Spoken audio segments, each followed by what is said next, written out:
Estamos en la Semana del Folclore y por ende estamos hablando de nuestras costumbres. Empezamos con el guaraní, fuimos hablando de aquellas costumbres, mejor dicho, aquellas tradiciones folclóricas, incluso aquellos nombres, ¿cómo era? Guazú, guajó. Guajó. Es una planta acuática común en los esteros y lagunas. Guajotí, dice. Guajotí. Pero, ¿cómo era el otro sitio? Yajeó, picada yajeó. Picada yajeó. Picada yajeó, es decir, picada del llanto. De los lamentos. Y ahí está una historia que tuvimos oportunidad de escribir y recitar también. Y Mario Jazmín le puso música y fue premiado en el Festival de la Canción en Laguna Blanca. Y la gente todavía cree escuchar el lastimero penar de ese carrero que consumió su vida en una posta del progreso formoseño. Y siempre en la escuela. Él dice, Prudencio González iba a salir con alza prima repleta de quebracho, con esperanzas de harina y alcohol para ahogar sus penas. El tiempo está feo, no te vayas, la picada va a ser un lodazal, le dijeron. Y él no, él pensaba en su hijo, que ya está en edad de escolar, entonces iba a ver a dónde lo iba a dejar en el pueblo, ¿no? Entonces, por eso él hace ese camino que es de pantano, de lluvias. Dice, hay una parte donde dice, la lluvia fue torrencial, los bueyes acurrucaron su tranco, la picana los azuzó con más insistencia, como apurándose a andar, así como azuzaba al carrero la picana de sus sueños. El sueño era que su hijo no sea alguien que no sabía leer y escribir como él, que sepa de la escuela, para que termine la época de los malditos vales que solo saben acrecentar las ganancias del odiado bolichero de turno. Que no sea explotado. Que alguna vez aparezca. Esa época, yo tenía 18 años y en esa época todos somos... ¿Y eso lo escribió Mario Jazmín? No, lo escribí yo. Es el tema que él le puso música. La música, Mario Jazmín. Y ganó el primer premio en el festival. Y grabamos, se grabó y todo. Un tema muy, muy lindo, ¿no? Y lamentablemente yo no tengo ninguna... Suele pasar eso. Pero tus personajes también son muy folclóricos, Tinga. Totalmente. Estamos hablando de la Semana del Folclore. El Caraibozal. Claro, mi personaje tiene que ver con el hombre de la región noreste de la provincia, ¿no es cierto? Y algunos personajes que son muy localistas. Claro, sus costumbres, su religiosidad, su poriajú, su cosecha, su inundación, su trabajo, su creencia, sus mitos. Lo cotidiano de todo lo que tiene que ver con el hombre es mi temática. Baldomero también. Baldomero, sí, totalmente. Baldomero era de... Él era de San Miguel, ¿no? Recorría y tenía dos aguantaderos ahí, dos almacenes que le proveían de un sándwich o algo que comer y el pucho siempre. En Clorinda había un personaje que era Capoteí. Yo le conocí. Yo también lo conocía porque venía a dormir ahí frente Yo le a mi conocí. casa. ¿Y sabe qué? Conocí la tumba de Capoteí. Aparentemente era un aviador boliviano. Claro.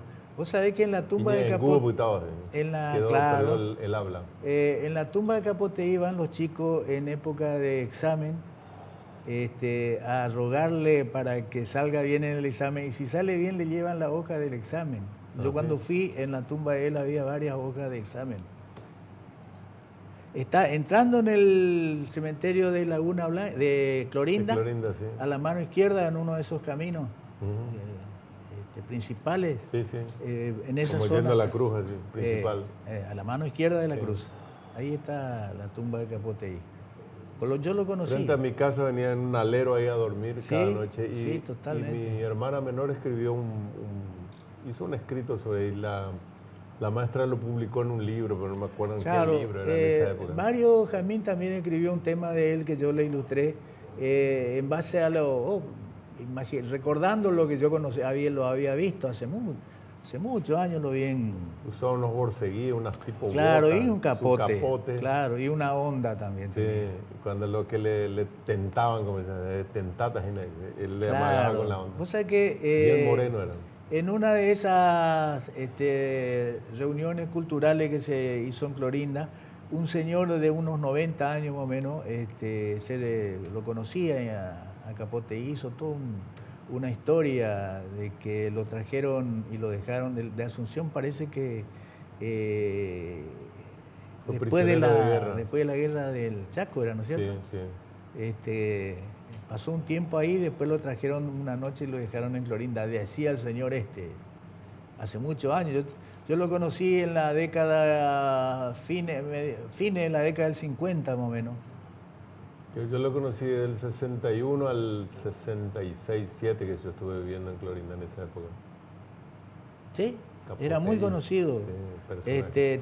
Pero ¿y qué otros personajes hiciste acá de Formosa? No, de Formosa, lo tengo a Baldomero, lo tengo. Después todo lo más representativo de la mitología guaraní, que es Caraibozal, Caray Octubre, el Yacilla Teré, el Pombero, el Curupí, también muy representativo. La mitología guaraní tiene muchísimos personajes. Hice lo que más o menos se ajustaban dentro de las posibilidades de las esculturas, ¿no es cierto? En la mitología guaraní están los 7 personajes Claro, principales. Moñay, todo eso. Muchísimo hay. Muchísimo, sí. Pero los más conocidos son estos. En la región, ¿no es cierto? Yo me enteré porque había leído algo de tu currículum. Unos presidentes de países tenían de tu colección. Claro, ¿no? Stroessner, por ejemplo, tenía en su colección. Sí, Stroessner tenían 2 esculturas mías. Andrés Rodríguez también tenía una escultura mía. Fue el sucesor de Stroessner. Claro, Perón también tenía una escultura mía. Videla también tenía una escultura. Menem también. Generales mementos, Sí. Stroessner, Rodríguez, sí. Videla, Perón. Todo. Menem, y después, ¿qué otro presidente? Y Menem, y creo que eso nomás, Ya. ¿Sí? ¿O Alema? Por ahí te le ibas. Sí. Llegar a tus obras, pero una determinada obra te pedían ellos o querían. No, en citaciones, por ejemplo. También hice en varias oportunidades, tallé la llave simbólica de la ciudad también. De Formosa. De Formosa para varios presidentes también que vinieron, porque eso se le entrega cuando vienen algunos personajes, ¿no es cierto? Y ese festival del litoral que se había hecho del litoral era plásticos en Posadas. En Misiones, se hacía en una plaza que está frente al City Hotel, una plaza. Se hizo una gran muestra con participantes. La plaza que está frente a la catedral. Sí, con artistas que vinieron de distintas provincias para el festival. Después me invitaron para el Palacio del Mate también, que es un lugar que tiene distintas expresiones de la cultura regional, ¿no es cierto? Así como el Fogón de los Arrieros, no tan importante como el Fogón de los Arrieros, pero más o menos esa característica. Esa onda ya es. Sí. También pusimos ahí. ¿Y en el Fogón de los Arrieros, ahí en Resistencia, también están tus obras? No están. Conozco el fogón, pero no están. Porque hay muchas obras ahí. Sí, totalmente. Es muy importante el fogón. Sí. Es único en su tipo en el mundo. No me digas. Sí. Enfrente estaba el consulado ahí del Paraguay. ¿No? Sí. Frente mismo al Fogón de los Arrieros. Claro. Resistencia, Chaco. Bueno, Sandoval, ¿qué más querés hablar de tu libro, que es una primicia hoy? Sí, una presentación que orgullo. La presentación. Hablar un poquito de los festivales folclóricos, eso, ¿no? Sí. Vinieron grupos importantes, ¿no? Agradecer a la persona, a una docente, Gloria Cupayolo, que hizo la diagramación de este trabajo, que había que... Diagramación y diseño también. Diseño, porque habría que tratar de juntar los aspectos inherentes a un tema, ¿no es cierto?, para no caer en la dispersión. Y bueno, los festivales... yo recuerdo que lo que hacíamos nosotros era cuentos, pero cuentos que tuvieran que ver así con las cuestiones regionales. Por ejemplo, Tanicho y Joseí, que tenían una hambruna barra, entonces Tanicho le dice, vamos en esa época, vamos a cazar. Y consiguen una camioneta cuelelé, como se dice, ¿no es cierto? Una camioneta, y apenas tienen para la nafta, y se van. El rastrojero era la camioneta. Sí, exactamente. El rastrojero. Claro, se van y se meten ahí. Y bueno, resulta que se meten así en el monte con mucha suerte que ahí no van un chancho, pero un chancho te estoy diciendo, bien así, como de 2 metros más o menos, y la cabeza grande, y ahí nomás sí, los tipos manejaban un tiro, 2 tiros, no es que tenían tampoco mucho, y consiguieron la escopeta del vecino, ¿no es cierto? Entonces, justo en el ojo, y cae el chancho, ¿no es cierto?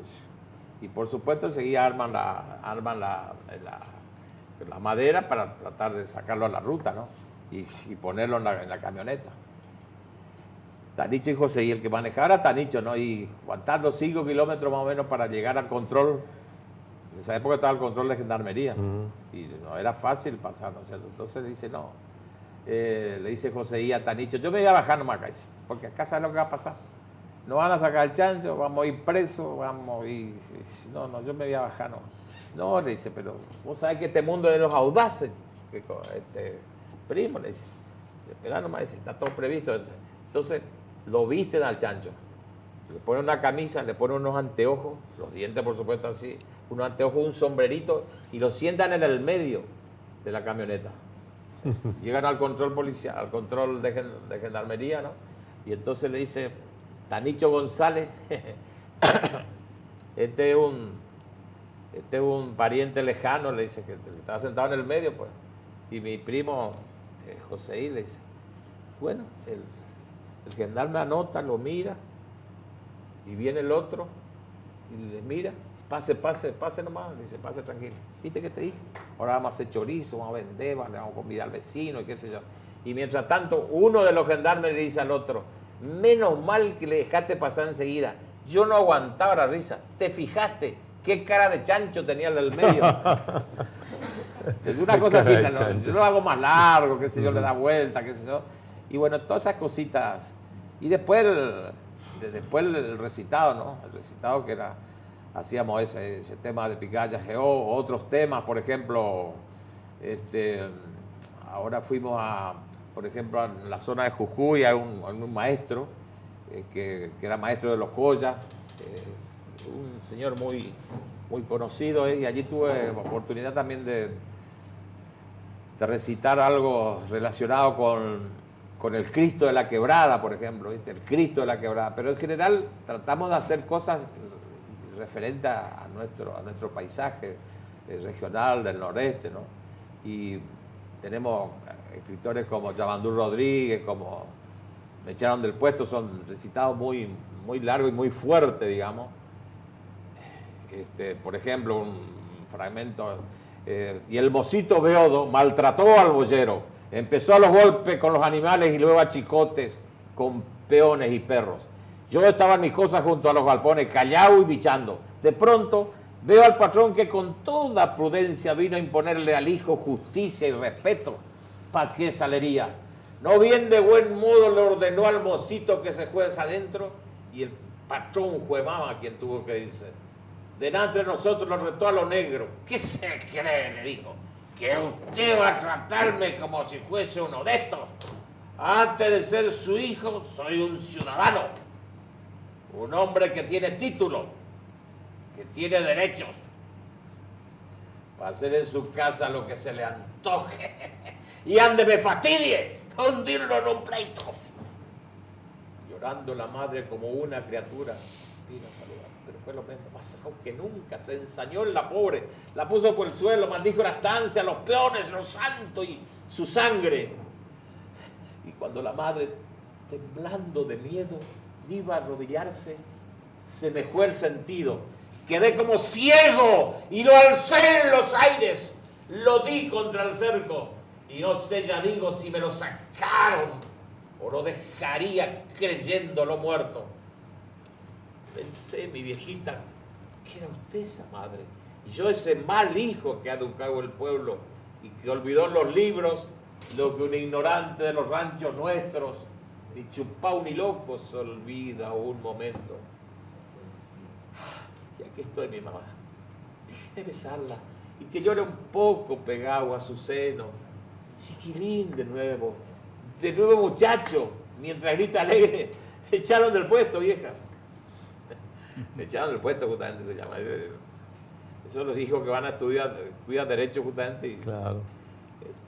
Pero son en base a vivencias propias de la región. Son vivencias que ocurren, que es cierto, ¿no? Sobre todo en los campos, cuando la gente va a estudiar y te quiere desarmar como tu modo de vida, inclusive. Así nomás es la cosa de Larralde. Claro. El Larralde también. Claro, hay autores que son especialistas en ese sentido, Larralde y otros. Se van a reflejar esas realidades. Sí. Claro.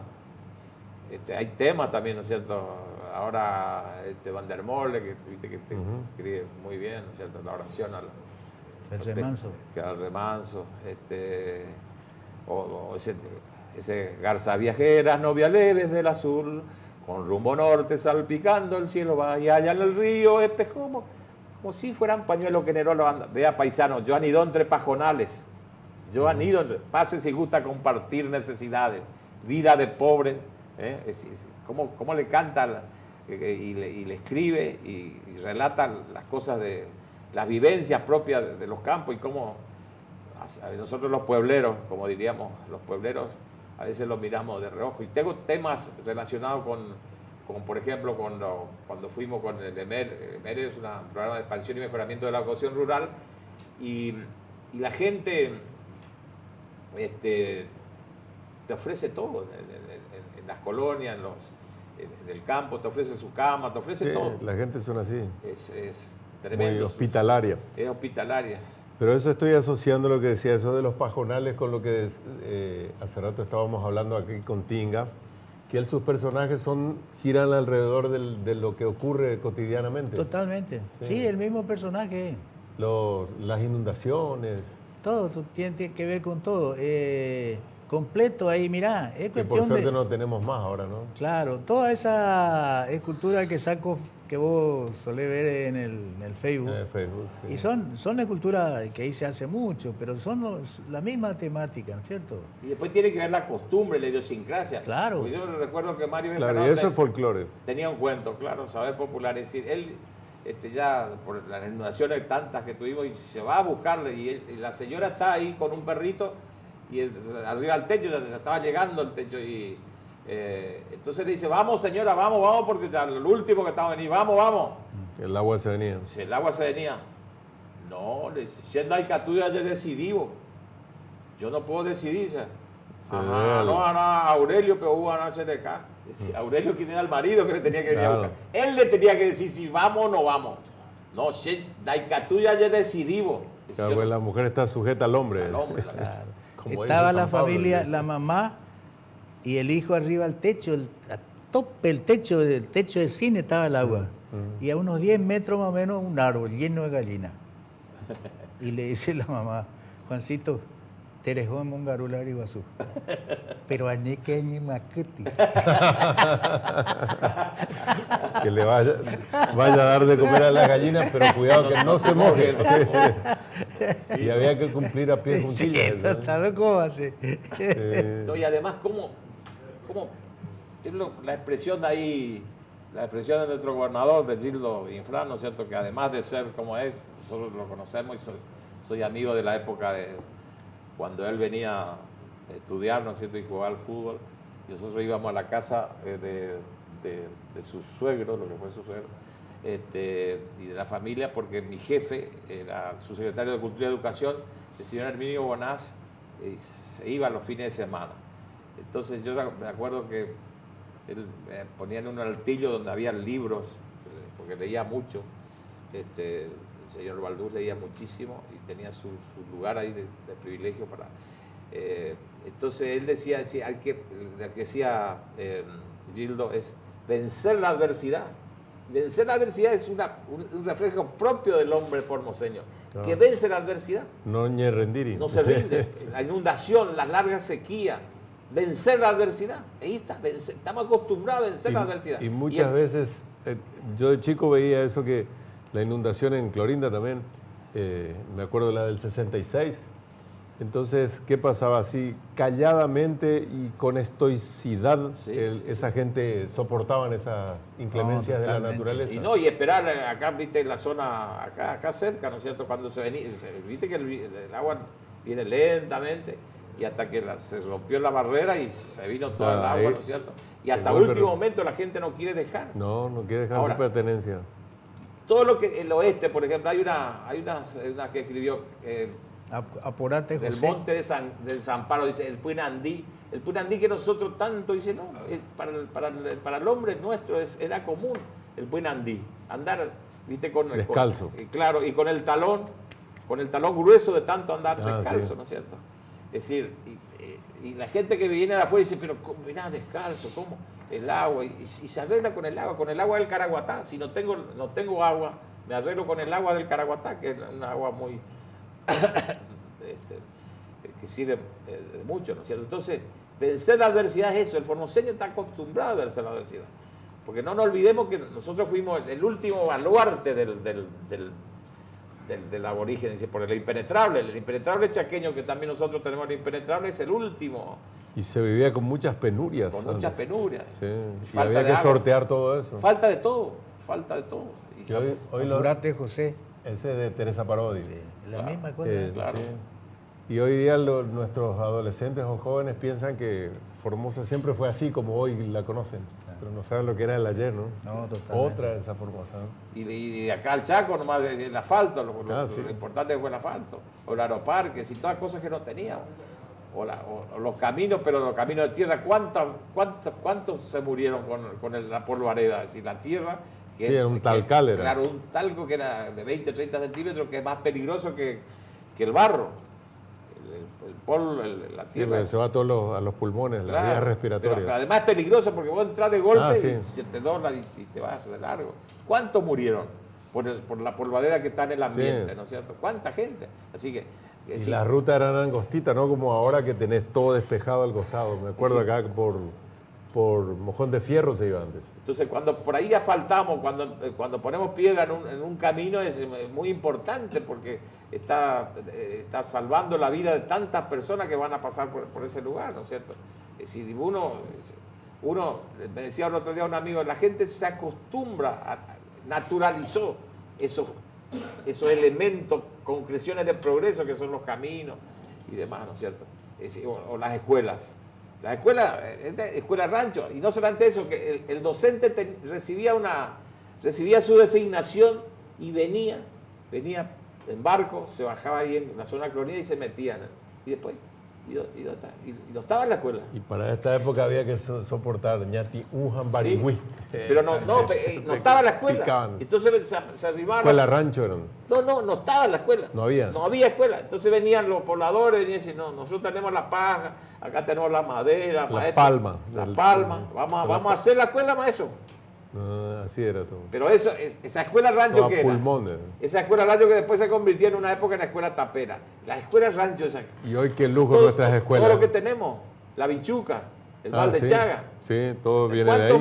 ¿Cuántos maestros se jubilaron por el mal de Chaga? ¿No es cierto? Es decir, todas esas cosas. Braulio, vamos a hacer otra pausita. A la audiencia también le pedimos una breve pausa. Ustedes no se vayan, que enseguida retornamos. Y como estamos en la Semana del Folclore, seguimos con más música. Aquí, Ecos de mis pagos. Llora su sangre el quebracho al sonar de algún violín. Balar de haciendas baguala en el grito del corredor. ¿De dónde fueron tus ecos? ¿De qué tiempo tu dulzor? Que bailaron mis abuelos, chacarera, chacarera de mi flor.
por Formosa,